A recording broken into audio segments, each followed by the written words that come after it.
રાજકોટ જિલ્લામાં એક તરફ દીપડાની દહેશત છે તો બીજી તરફ જિલ્લાના એક ગામમાં ભેદી આંચકાનો ડર છે। ભેદી અવાજ અને ભયના ઓથાર વચ્ચે લોકો થરથર કાંપી રહ્યા છે। રાત્રિના સમયે પોતાના ઘરની બહાર બેસી રાત વિતાવવા મજબૂર બન્યા છે। ગોંડલના રીબ ગામમાં ક્યારેક મોડી રાત્રે તો ક્યારેક વહેલી સવારે સંભળાય છે ડરાવી દેતો અવાજ। આ વાત હવે નહીં પરંતુ ખુદ આ જ ગામના લોકો કહી રહ્યા છે। કેમ લાગી રહ્યો છે ડર, સાંભળો આજ ગામના લોકોના પાસેથી। અમારા ગામમાં 2-3 દિવસથી આ ભૂકંપના આંચકા આવી રહ્યા છે અને જે લોકો રાતના ગભરામણથી સોઈ રહ્યા છે અને સજામ બીક જેવું પણ બધાને લાગે છે અને જ્યારે ભૂકંપ આવે છે ત્યારે ખળભળાટ ને એવું સંભળાય છે। હું ત્યાં બેઠી હતી તો પડ્યું પોદેરાનું હેઠું આ પોળું એટલે હું વહી ગઈ આઘી નકર માથે પડત। કેવું નુકસાન થયું મકાનમાં ઘણું નુકસાન થયું છે। ઉપર ત્યાં થોડુંક પાડી વાર્યું છે। અમે જમવા બેઠા હતા અને ભૂકંપ આવ્યો એટલે અમે તરત બહાર નીકળી ગયા। છેલ્લા 2-3 દિવસથી રોજ ભૂકંપ આવે છે। હા, કેવી બીક લાગે છે? બીક ખળભળાટ જાજો થાય છે।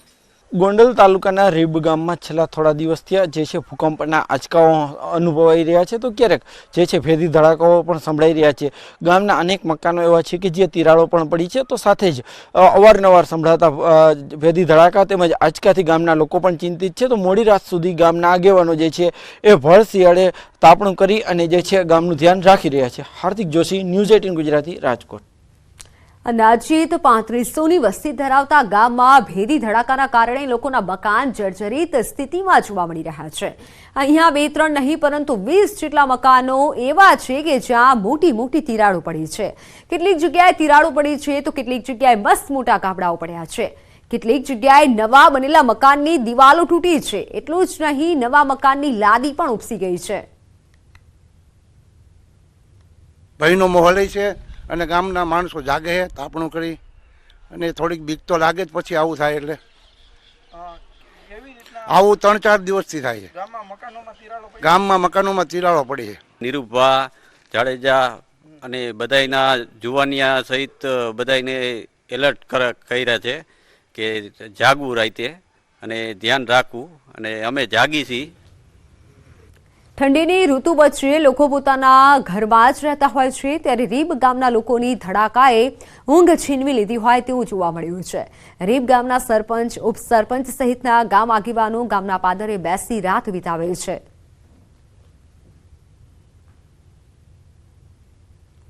જો રાત્રિના સમયે ભૂકંપ આવે તો ભેદી અવાજ સંભળાય છે તો તરત જ સરપંચ સહિતના લોકો એલર્ટ થઈ જાય અને ગામમાં તપાસ પણ કરવામાં આવે છે કે કોઈને નુકસાન તો થયું નથી ને। ગામમાં રહેતા લોકોને પણ સૂચના આપવામાં આવે છે કે રાત્રે જાગતા સુવે। માત્ર રીબ ગામની એક જ નથી, વાસ્તવિકતામાં તો ગરીબની આસપાસ આવેલા રીબડા અને ગુંદાસરા સહિતના ગામોમાં પણ છેલ્લા ઘણા દિવસોથી ભૂકંપ અનુભવાઈ રહ્યા છે। સાથે ભેદી અવાજ પણ સંભળાય છે। જોકે હજી સુધી સત્તાવાર રીતે અવાજની પુષ્ટિ નથી થઈ। ગોંડલ તાલુકાનું રીબ ગામ છે કે જ્યાં છેલ્લા થોડા દિવસથી ભૂકંપના આંચકાઓ અનુભવાય છે તો ભેદી ધડાકાઓ પણ અનુભવાઈ રહ્યા છે। ત્યારે હાલ આપણી સાથે ગામના સરપંચ છે, આપણે એમની સાથે વાત કરીશું। શું કહેશો, તમારા ગામમાં ભેદી ધડાકા?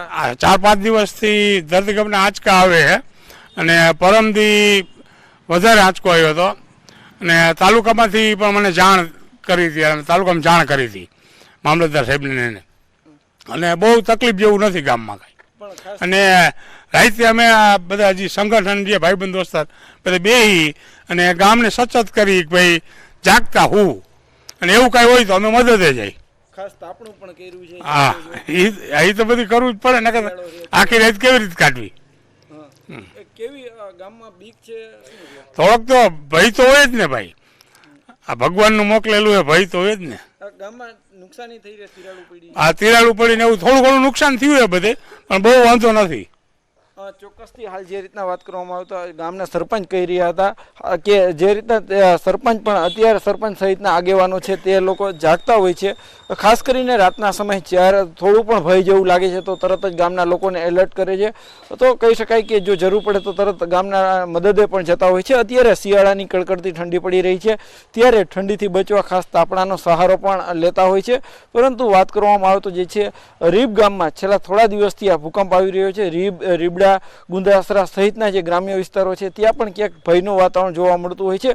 ખાસ કરીને જે છે રીબના અનેક મકાનો એવા છે કે જ્યાં અત્યારે તિરાડો પડી છે. ગામના લોકો છે એ અત્યારે જાગતા હોય છે અને રાતના સમયે જે છે ખાસ કરીને જ્યારે પણ ભય જેવું લાગે છે તો તરત જ જે છે આના જે યુવાનો હોય છે તે પણ સતર્ક થતા હોય છે અને તરત કહી શકાય કે જે છે ગામના જ્યાં પણ જરૂર પડે ત્યાં જતા હોય છે. સાથે જ ગામના લોકોને એલર્ટ પણ કરતા હોય છે. હાર્દિક જોશી, ન્યૂઝ 18 ગુજરાતી, રીબ.